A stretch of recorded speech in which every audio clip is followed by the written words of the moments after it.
SB public intermediate college के online classes में आपका स्वागत है।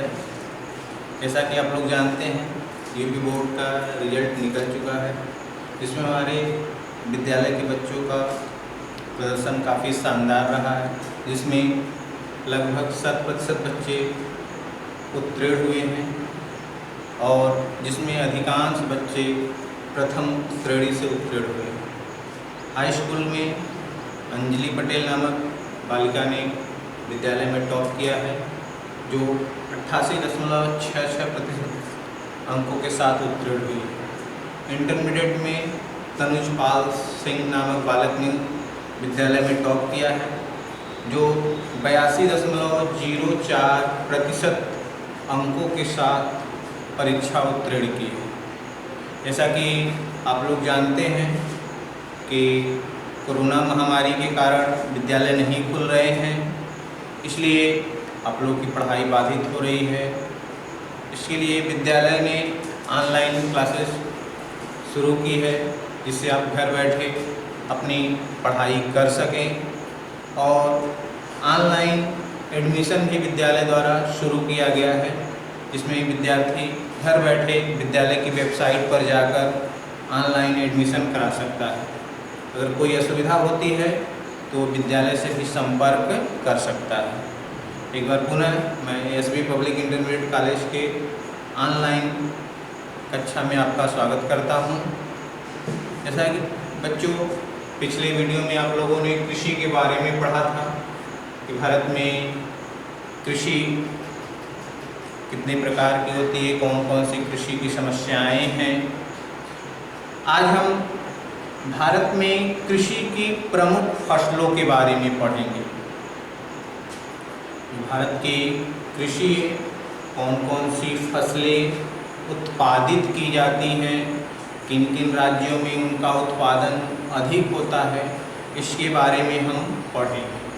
तो सबसे पहले हम चावल के बारे में पढ़ेंगे।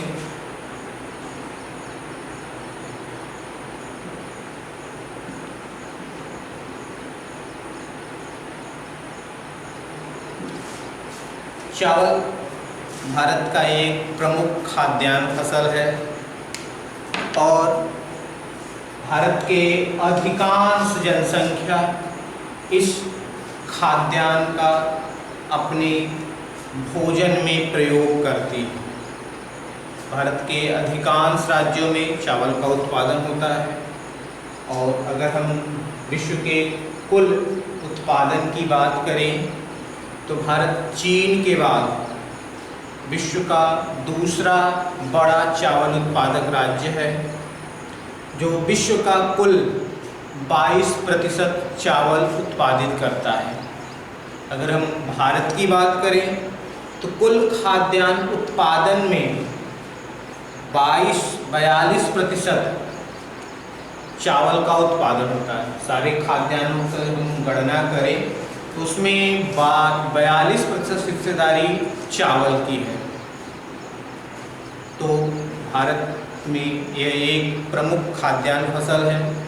इसके उत्पादन के लिए कौन कौन सी भौगोलिक दशाएं उपयुक्त मानी जाती हैं, जिसमें सबसे पहले हमें तापमान,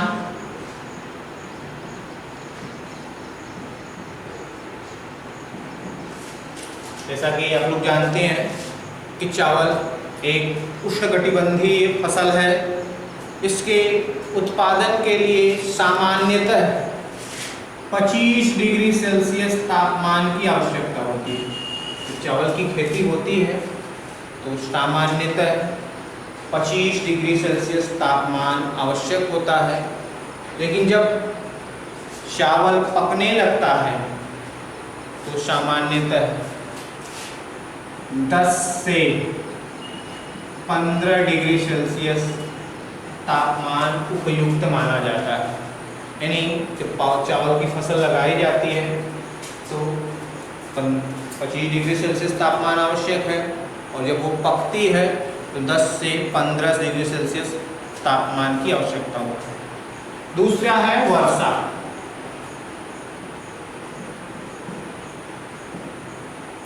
तो चावल उत्पादन के लिए अत्यधिक वर्षा की आवश्यकता होती है। यानी लगभग जिन क्षेत्रों में 100 सेंटीमीटर से 200 सेंटीमीटर वर्षा होती है, उन क्षेत्रों में चावल की खेती काफ़ी अच्छी होती है। जिन क्षेत्रों में इससे कम वर्षा होती है, उन क्षेत्रों में चावल उत्पादन के लिए सिंचाई का प्रयोग किया जाता है। जिन क्षेत्रों में वर्षा नहीं होती है लेकिन सिंचाई की सुविधाएं उपलब्ध हैं, वर्षा की मात्रा कम है लेकिन सिंचाई की सुविधाएं उपलब्ध हैं, वहाँ पर सिंचाई के माध्यम से ही चावल का उत्पादन किया जाता है। तीसरा है मिट्टी।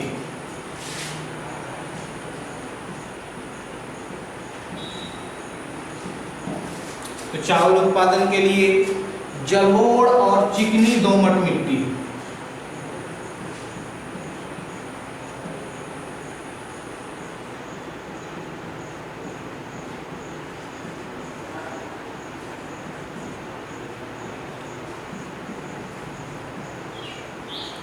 जलोढ़ और चिकनी दोमट मिट्टी उपयुक्त मानी जाती है और ऐसी मिट्टी में चावल का उत्पादन अधिक मात्रा में होता है। कुछ क्षेत्रों में जो हल्की काली मिट्टी होती है, जो काफ़ी समय तक जल को रोके रखती है, उन मिट्टी में भी चावल की खेती की जाती है।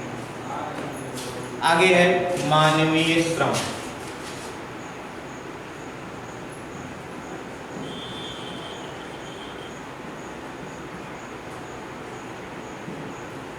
चावल की खेती के लिए अत्यधिक मात्रा में मानवीय श्रम की आवश्यकता होती है।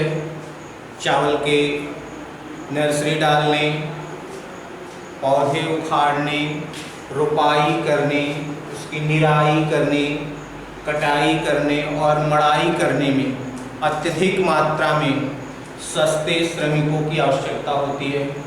तो चावल की खेती वहाँ पर अधिक मात्रा में होती है जिन क्षेत्रों में सस्ते और कुशल श्रमिक पाए जाते हैं। आगे है उत्पादक राज्य। चावल का उत्पादन किन किन राज्यों में अधिक होता है?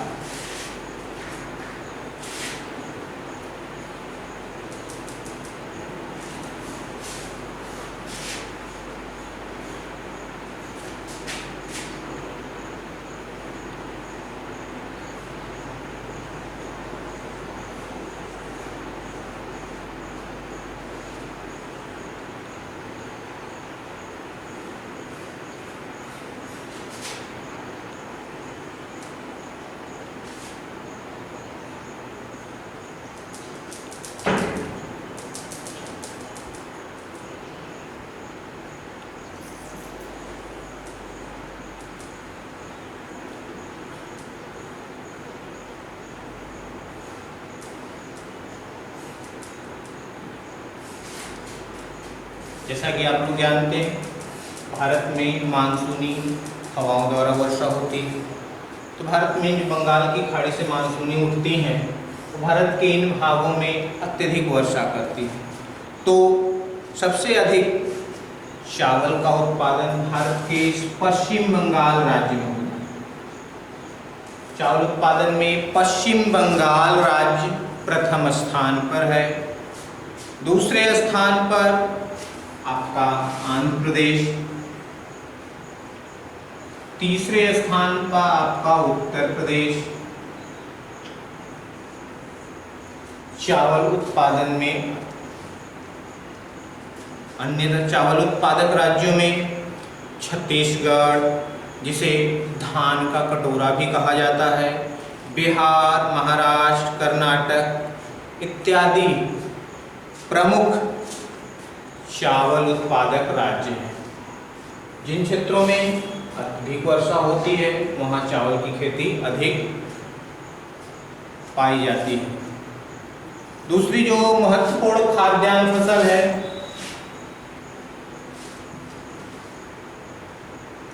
गेहूं,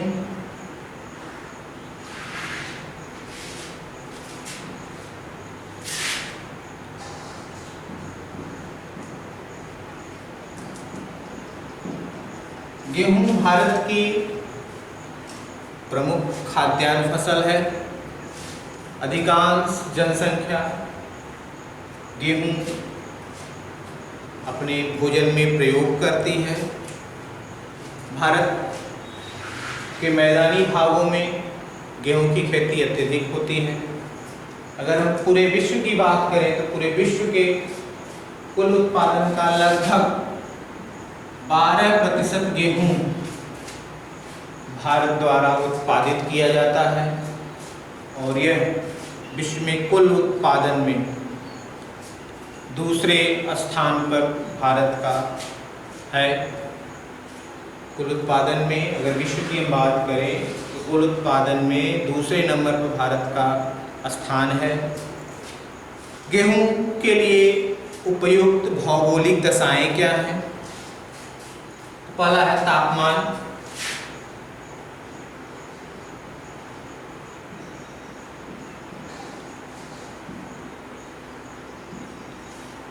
गेहूं उत्पादन के लिए कैसे तापमान की आवश्यकता होती है? जब गेहूं की बुआई होती है तो तापमान 10 से डिग्री सेल्सियस के आसपास होना चाहिए। बुआई के समय 10 डिग्री सेल्सियस तापमान की आवश्यकता होती है, यानी जब गेहूं की बुआई होती है तो तापमान कम होना चाहिए। लेकिन जब गेहूं पकने लगता है और उसकी मड़ाई होने लगती है, तापमान अधिक होना चाहिए, यानी लगभग 25 डिग्री सेल्सियस तापमान की आवश्यकता होती है। यानी बोते समय 10 डिग्री सेल्सियस और काटते समय लगभग 25 डिग्री सेल्सियस तापमान आवश्यक होता है। दूसरा है वर्षा।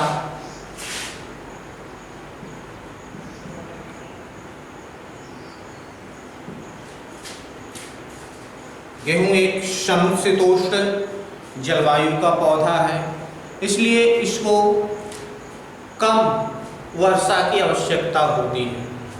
जिन क्षेत्रों में सामान्यतः 50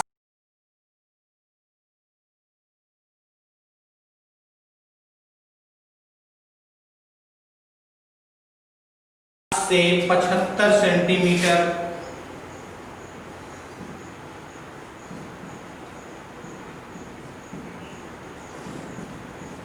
वर्षा होती है, उन क्षेत्रों में सामान्यतः गेहूं की खेती की जाती है। और जिन क्षेत्रों में इससे कम वर्षा होती है वहाँ सिंचाई के माध्यम से गेहूं की कृषि की जाती है।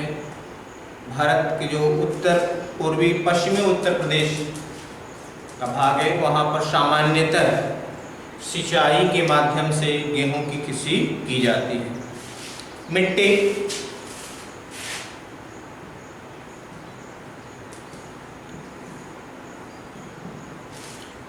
गेहूं उत्पादन के लिए सामान्यतः दोमट और बलुई मिट्टी उपयुक्त मानी जाती है।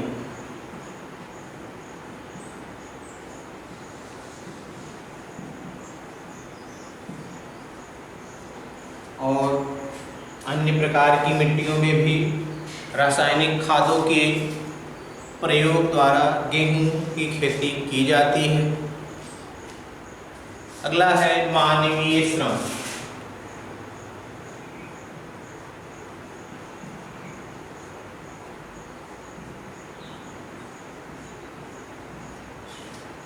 तो गेहूं की कृषि करने के लिए भी अधिकांश मात्रा में मानवीय श्रम की आवश्यकता पड़ती है। गेहूं की बुआई, निराई, कटाई और मढ़ाई करने के लिए अत्यधिक मात्रा में सस्ते श्रमिकों की आवश्यकता पड़ती है। तो गेहूं की कृषि के लिए भारी मात्रा में मानवीय श्रम की भी आवश्यकता पड़ती है। अगर हम गेहूं उत्पादक राज्यों की बात करें तो गेहूं का अधिकांश उत्पादन मैदानी क्षेत्रों में होता है। जो मैदानी राज्य हैं वहाँ पर गेहूं का अधिकांश उत्पादन होता है, जिसमें उत्तर प्रदेश, आपका उत्तर प्रदेश, जो भारत का सबसे बड़ा गेहूं उत्पादक राज्य है। अगर हम उत्पादन की दृष्टि से देखें तो भारत के उत्तर प्रदेश राज्य में सबसे अधिक गेहूं का उत्पादन होता है। जबकि हम प्रति हेक्टेयर उत्पादकता की हम बात करते हैं तो इसमें पंजाब राज्य प्रथम नंबर पर है, लेकिन कुल उत्पादन में उत्तर प्रदेश प्रथम नंबर पर आता है। कुल उत्पादन में पंजाब आपका दूसरे नंबर पर है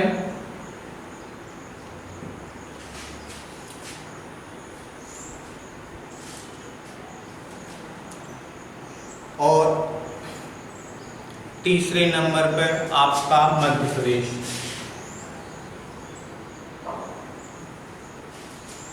सबसे अधिक गेहूं का उत्पादन उत्तर प्रदेश में, दूसरे नंबर पर पंजाब और तीसरे नंबर पर मध्य प्रदेश। यह राज्य आते हैं जहां अधिक मात्रा में गेहूं का उत्पादन किया जाता है। अन्य राज्यों में आपका हरियाणा, उत्तराखंड, बिहार,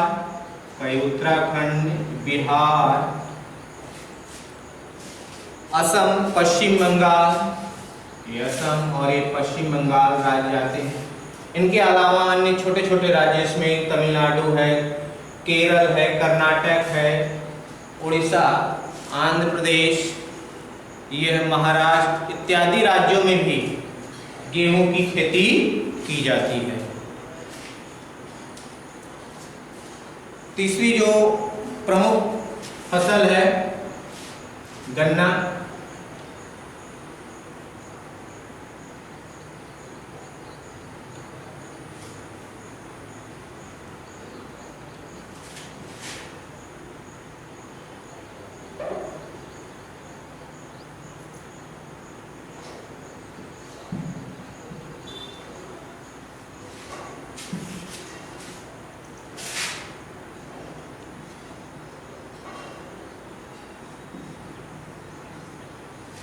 गन्ना भारत की प्रमुख व्यापारिक फसल है। इसका उत्पादन भारत में बहुत अधिक मात्रा में किया जाता है। अगर हम पूरे विश्व की बात करें तो भारत में सबसे अधिक गन्ने का उत्पादन होता है। और अगर हम चीनी उत्पादन का बात करें तो क्यूबा के बाद भारत में सबसे अधिक चीनी का उत्पादन होता है। भारत ब्राजील के बाद गन्ने उत्पादन में दूसरे नंबर पर आता है और विश्व के कुल 20% गन्ने का उत्पादन भारत में किया जाता है। जो गन्ना उत्पादन के लिए भौगोलिक दशाएं होती हैं, जिसमें पहले है तापमान,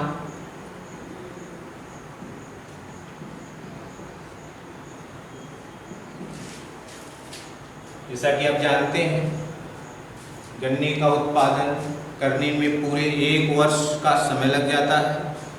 तो जब गन्ने की बुआई होती है तो उस समय लगभग 30 से 38 डिग्री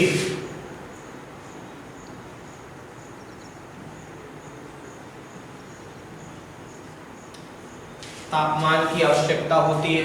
यानी बुआई के समय जब उसका अंकुरण होता है तो अत्यधिक तापमान की आवश्यकता होती है, लेकिन जब गन्ना की कटाई होने को होती है तो कम तापमान की आवश्यकता होती है, लगभग 12 से 14 डिग्री सेल्सियस।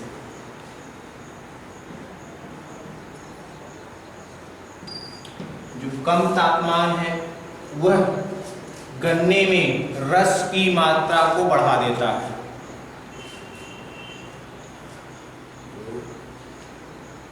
गन्ने का उत्पादन जब कटाई होती है तो कम तापमान रहता है, और कम तापमान क्या करता है, गन्ने में रस की मात्रा को बढ़ा देता है, जिससे अत्यधिक मात्रा में रस निकलता है और उस से अत्यधिक मात्रा में हम उप उत्पाद प्राप्त करते हैं।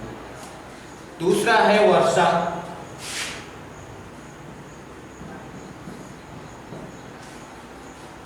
तो गन्ना उत्पादन के लिए लगभग 100 से 150 सेंटीमीटर वर्षा की आवश्यकता होती है।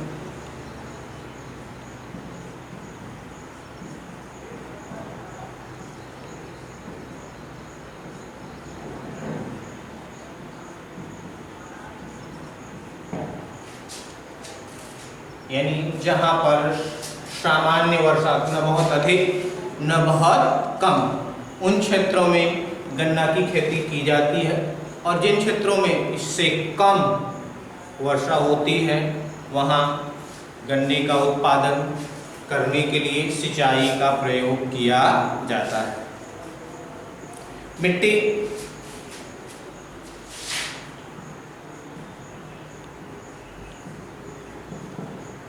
इसके लिए उपजाऊ दोमट मिट्टी,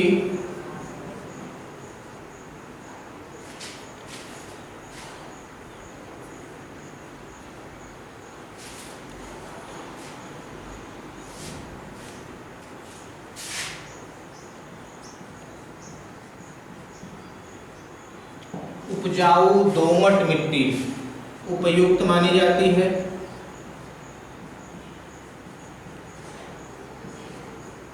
लेकिन लावा निर्मित काली मिट्टी में भी इसका उत्पादन किया जाता है। जो भारत के दक्षिण के पठारी भागों में लावा से निर्मित मिट्टी है, जिसे काली मिट्टी भी कहा जाता है, उन भागों में भी गन्ने की खेती की जाती है। अगला है मानवीय श्रम।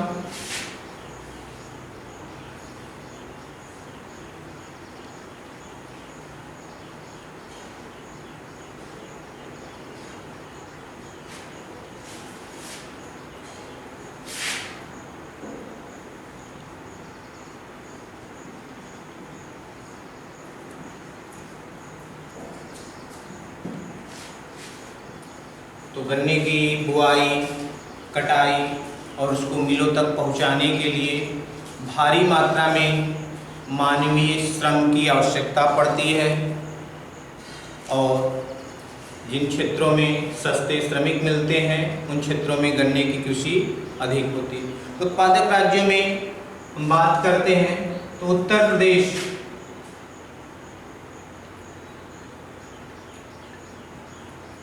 में सबसे अधिक, भारत का सबसे अधिक गन्ना उत्पादन किया जाता है। उत्तर प्रदेश भारत का लगभग 50% गन्ने का उत्पादन करता है। दूसरे नंबर पर पंजाब और हरियाणा राज्य आते हैं। ये दोनों राज्य मिलकर भारत का लगभग 15% गन्ना उत्पादित करते हैं, जबकि बिहार और झारखंड मिलकर भारत का 12% गन्ने का उत्पादन करते हैं। गन्ना उत्पादक राज्यों में आंध्र प्रदेश, तमिलनाडु, कर्नाटक और महाराष्ट्र राज्य आते हैं। जैसा कि आप लोगों को बताया गया कि गन्ना एक व्यापारिक फसल है। गन्ने से चीनी और गुड़ बनाया जाता है। इसके अलावा इसके खोई से कागज भी बनाए जाते हैं, और उससे जो सिरका निकलता है उससे अल्कोहल का भी निर्माण किया जाता है। भारत के ग्रामीण क्षेत्रों में आप लोगों ने देखा होगा गन्ने से गुड़ निर्मित किया जाता है, और मिलों में गन्ने से की पेराई करके उससे चीनी का उत्पादन किया जाता है। और चीनी बनाने की प्रक्रिया में जो सिरका निकलता है उससे अल्कोहल भी बनाया जाता है, और उससे जो खोई निकलती है उससे कागज का निर्माण किया जाता है। तो इस वीडियो में बस इतना ही। बाकी के अगले भाग में अब पढ़ेंगे। धन्यवाद।